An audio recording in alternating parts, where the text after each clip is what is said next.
मेरे साथी, मैं सबसे पहले नेशनल कन्वेंशन ओबीसी का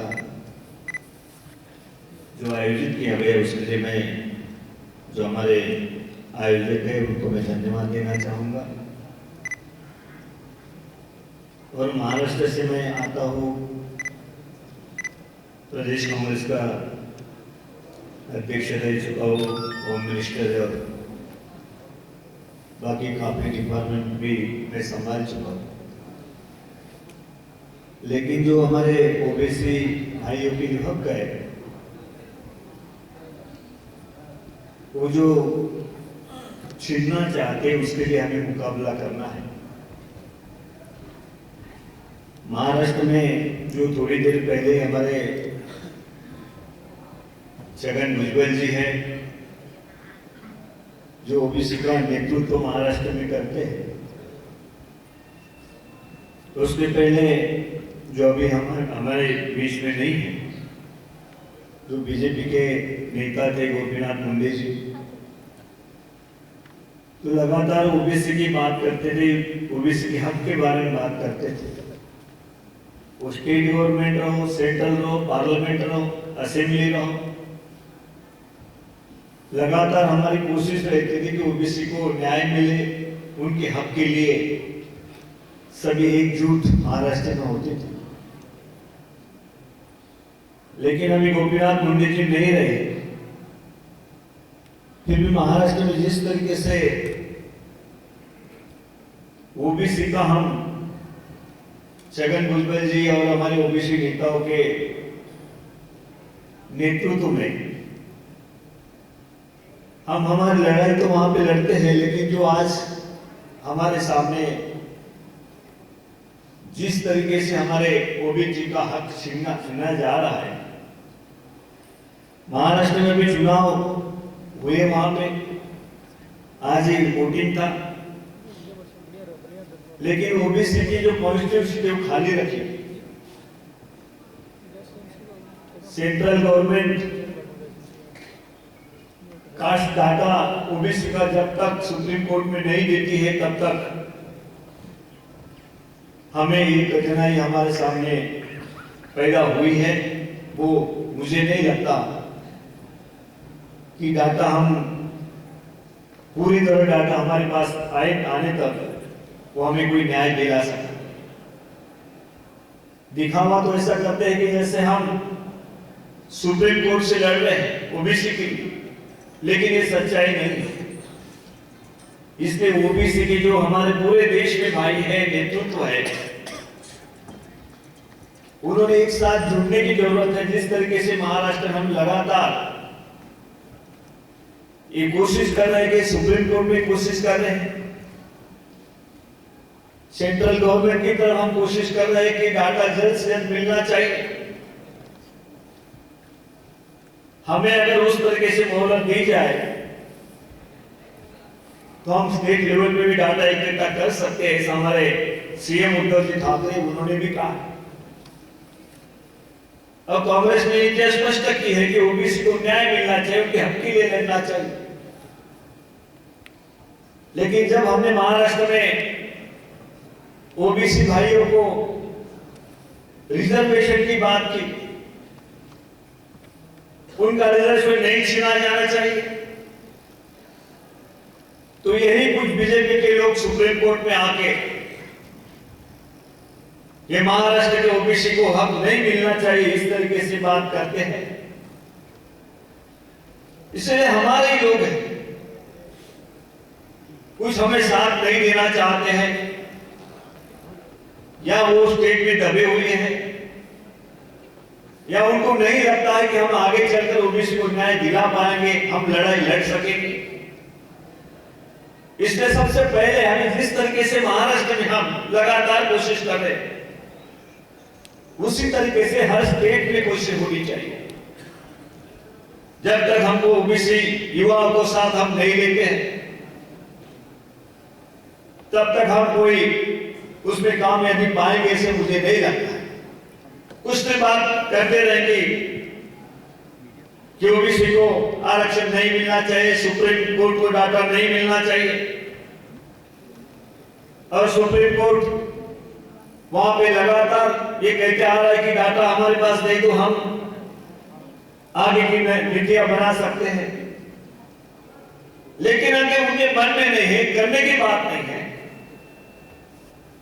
तो मुझे नहीं लगता है कि वैसे से जो छोटी मोटी परिषद समाज लेके कुछ इस तरीके से हम हासिल कर पाए।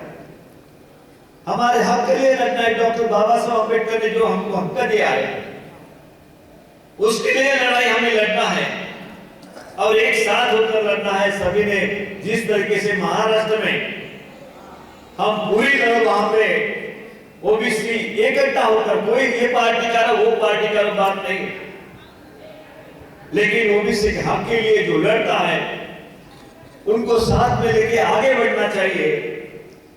और आज पूरे देश में एक संदेश देने का काम यहाँ पर जो परिषद के माध्यम से आपने किया है, मैं सराहनीय करता हूं। हमारे भाई की सुनील सरदार जी है, हमारे मोरले जी है, बाकी जो मुझे नाम तो पता नहीं, लेकिन जिन्होंने ऑर्गेनाइज किया है, मैं उनको धन्यवाद देना चाहूंगी एक बड़े अच्छी तरीके से। ये एक छोटी एक पहल समझता हूं मैं, लेकिन हर स्टेट में इसको ले जाने की जरूरत है। वो जरूर आप सब मिलकर इस बात को हर स्टेट में जाकर एक आंदोलन के तहत ये पूरी तरह आगे बढ़ाएंगे और हम पूरा हमारे महाराष्ट्र सहयोग देंगे। इतना मैं यहाँ पे कहना चाहूंगा और मुझे जो आयोजक ने वक्त दिया उनको मैं धन्यवाद देते हुए मेरे दो शब्द खत्म करता हूँ। जय हिंद। Thank you sir. अब मैं गुजारिश करूंगा कि राजेश लुथिया जी मंच पे आए, दो शब्द। बहुत बहुत धन्यवाद। सबसे पहले तो मैं समृद्ध भारत फाउंडेशन को बधाई देना चाहता हूं और मैं शाबाशी भी देना चाहता हूं पुष्पराज जी को, सफल जी को, कि आपने एक बहुत गंभीर मुद्दे के ऊपर आज यहाँ पे चर्चा रखी। और आज सुबह से जैसा मैंने देखा कि यहाँ पर बहुत सारे वक्त आए और अपनी बात कहकर यहाँ से सब लोग गए, और आपका ये जो एजेंडा है सेंसस को लेकर, कास्ट बेस्ड सेंसस को लेकर, उसके अंदर अपना समर्थन उन्होंने दिया। हम लोग आगे बात करें, लेकिन मैं छोटा सा निवेदन करना चाहूँगा समृद्ध भारत से कि जब हम आज इक्वालिटी की बात करें, सामाजिक न्याय की बात करें, और हमारे बैकड्रॉप के ऊपर अगर बाबा साहब अम्बेडकर जी की तस्वीर ना हो, तो शायद ये जो हम आंदोलन करने जा रहे हैं, ये जो हम आवाज़ उठाने जा रहे हैं, वो शायद इन पर कमजोर पड़ेगी। इस चीज़ का हम भविष्य में ध्यान रखें कि बाबा साहब अम्बेडकर ने जो संविधान हमें दिया, आज उसको कमजोर करने की कोशिश की जा रही है, लगातार प्रयास किया जा रहा है। और देश के अंदर जो सरकार आज देश में सांप्रदायिकता का जहर फैलाने का काम कर रही है, वो लोग कौन हैं, इसको समझने की आवश्यकता है। वो लोग जो आज सरकार में हैं, वो आरएसएस की विचारधारा के लोग हैं। वो विचारधारा जो मनुस्मृति को मानने वाले लोग हैं। और मैं ये कहूँ कि वो संविधान को पूरी तरीके से ध्वस्त करने वाले लोग हैं, कमजोर करने वाले लोग हैं। तो इसमें कोई अतिशयोक्ति नहीं होगी। वो 15% हम 85% बहुजनों के ऊपर राज करना चाहते हैं, सदियों से राज करते आए हैं, पीटते आए हैं, मारते आए हैं। आज ये जो लड़ाई है, जो संघर्ष है, ये आरएसएस वर्सेस बहुजन का है। और ये कहने में भी मुझे कहीं पर कोई संकोच नहीं कि इन सांप्रदायिक ताकतों को, इन कट्टरवादी लोगों को अगर हमें रोकना है, इसकी सिर्फ काट अगर कुछ है तो वो अम्बेडकरवाद है। साथियों, मुझसे पहले यहाँ पर हमारे बहुत ही सम्मानित, मैं उनका बहुत आदर करता हूँ, उन्होंने किताब भी लिखी, कंचा अलैया जी ने, उन्होंने एक बात कही कि क्या हम सब लोग मरने के लिए तैयार हैं। मैं आपकी बात से सहमत नहीं हूँ। हम तो पिटते आए हैं, मरते आए हैं, जलते आए हैं। अभी शायद हमें उस चीज को, अभी लोगों को, मारने वालों को रोकना होगा, इनको जवाब देना होगा, और अगर जरूरत पड़े तो इनको मारना भी होगा। मर गए तो आंदोलन खत्म। इस आंदोलन को अगर जारी रखना है तो हमको मजबूत होना होगा, संगठित होना होगा, और जो बाबा साहब ने कहा है, संविधान के दायरे में रहकर संघर्ष भी करना होगा, और मजबूत वाला संघर्ष करना होगा। यहाँ पर मुझसे पूर्व वक्ता यहाँ पर बहुत सारी अपनी बातें कहकर गए, कास्ट बेस्ड सेंसस के ऊपर बात करके गए। हम उसका समर्थन करते हैं, और इस बात के लिए भी मैं जानकारी देना चाहता हूँ कि कांग्रेस ने 1996 के अंदर, जब देवेगौड़ा साहब प्राइम मिनिस्टर थे, उस टाइम पे जो कास्ट बेस्ड सेंसस का डिक्लेरेशन किया था, उन्होंने उसका समर्थन किया था। लेकिन बड़ी एक इंटरेस्टिंग बात आपसे शेयर करना चाहता हूं कि जो आरएसएस के लोग हैं, भारतीय जनता पार्टी के लोग हैं, इनकी मानसिकता क्या है। इनकी मानसिकता दलित विरोधी है, बहुजन विरोधी है, महिला विरोधी है। ये किसी भी सूरत के अंदर हमारी ताकत को, जो हमारी बड़ी ताकत है, 85% से ज्यादा की जो हमारी ताकत है, उसको कमजोर करना चाहते हैं। जब 1996 के अंदर डिक्लेयर किया गया कि हम लोग कास्ट बेस्ड सेंसस करेंगे और 2001 में वो होना था, तो उससे पहले 13 दिन के लिए अटल बिहारी वाजपेयी जी की सरकार आई थी।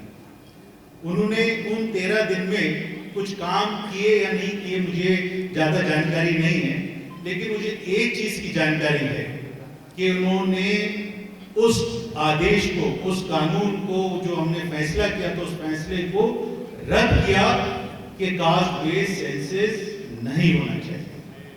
ये बड़े शर्म की बात है, अफसोस की बात है, और आप लोगों को ये बताना चाहता हूं कि जो आंदोलन है, ये सिर्फ इस सभाघर तक सीमित नहीं रहना चाहिए, ये देशव्यापी आंदोलन होना चाहिए। और मैं हमेशा अपने लोगों से कहता हूं कि जो पिटने वाले लोग हैं, पिटने वाले मतलब हम सब लोग, जो बहुजन लोग हैं, वो 85% हैं, लेकिन सदियों से पिटते आ रहे हैं। पिटने वाले इकट्ठे हो जाओ, पीटने वाले सिर्फ 15% है, डर के भाग जाएंगे। तो हमारे को इस चीज को ध्यान में रखते हुए कि अब पिटना नहीं है, बाबा साहब अम्बेडकर के हम अनुयायी हैं और हम उनको मानने वाले हैं। बड़े मजबूत तरीके से आवाज उठानी होगी, दमदार तरीके से इकट्ठा होना पड़ेगा। और मैं एक और निवेदन करना चाहूंगा समृद्ध भारत फाउंडेशन के सभी साथियों से कि जो भी हमारे स्पीकर्स आए, आप उनका चयन जब करें तो एक सोशल इंजीनियरिंग का भी ध्यान रखें। ये देखें कि अगर हम ओबीसी की बात कर रहे हैं तो ओबीसी के अंदर कोई 10-20 सब कास्ट नहीं है, वो हजारों की तादाद में है। तो अगर ज्यादा लोगों का भी उसके अंदर रिप्रेजेंटेशन होगा और वो लोग सीरियस होंगे, सिर्फ कहने के लिए नहीं, सिर्फ अपनी बात कहने के लिए नहीं, और उनकी बात सुनने के लिए भी, तभी इस आंदोलन के अंदर हमें कामयाबी मिलेगी। बहुत बहुत धन्यवाद। जय हिंद, जय संविधान। जय बोलना बोल रहे जय संविधान बोला तो क्या बोल रहे हैं? Thank you.